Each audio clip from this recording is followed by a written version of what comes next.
Very interesting. I wanted to ask you, how do you go about the vintage of the wines? Because I think it's very different if the wine was aged in barrels for some period, or it was bottle aged. What is your process to discover the age of the wine? Well, the aging in when I was going to the exam, I think the older vintages would only become relevant questions regarding the wines from regions that have the tradition or have different vintages in the marketplace. So that would there would there would not be different vintages of Barossa Syrah, or that's not a likely question. I think it would be more related to vintage champagne, maybe port, vintage port, and then Burgundy and Bordeaux wines in particular.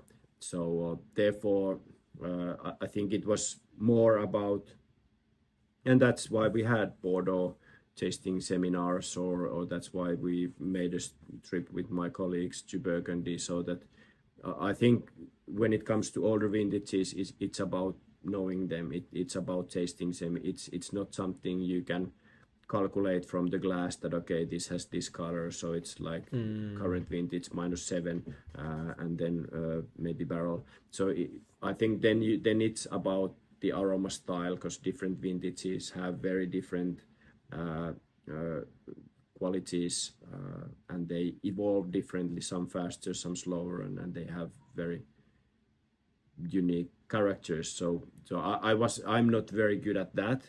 I have to admit, because there in our region in Finland or Sweden, there's no really market for older vintage wines, so I'm not exposed to them, or I wasn't exposed to them at all. So I would I think it will be fair to say that that was where I trusted my luck. So you there is not 100% knowledge with nobody, and I think that was probably my weakness. Of course, I tasted, and I had always put a guess, and probably more educated guess than many other people, but still compared to some of the people that maybe there were some students from UK market, for example, that are dealing with the older vintages, so they definitely had much higher knowledge. And one of my colleagues, Juha, not a master of wine, but he was also studying with us, and a very strong sommelier background. He's more like 100 times more knowledgeable about old vintages than I am. So he was always going to these tastings about older vintages, and he could tell that okay, this is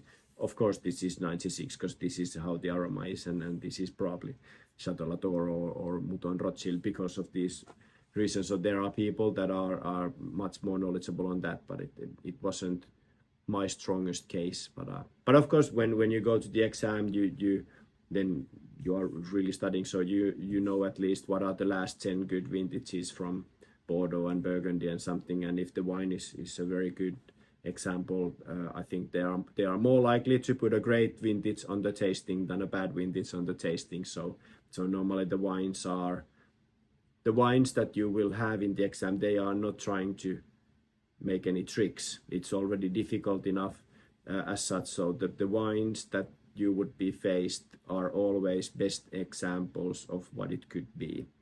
So in a way, there are no badly made wines or wines from Yeah, that would be quite difficult to. mediocre producer or off vintages. So therefore, you should at least know what are the good producers, what are the great vintages, etc. Interesting. I think that was a very fair point about the vintages, that it's not so technical, because there are so many factors that can affect the aging of the wine, but more lexical knowledge of knowing each region and even Mm. maybe winery of all of their vintages and their specificities. Absolutely. And Specificity. I have no today I have no idea about different vintages that much. So because this information is on Google, I tell everybody Yeah. that why should I ever learn what were the great. Of course, I remember some vintages because I had some great Yeah. wines. So I remember, okay, that vintage was fantastic because I had this bottle recently. But anyway, I cannot list last if you would last 10 years and ask me which were the good vintages and where.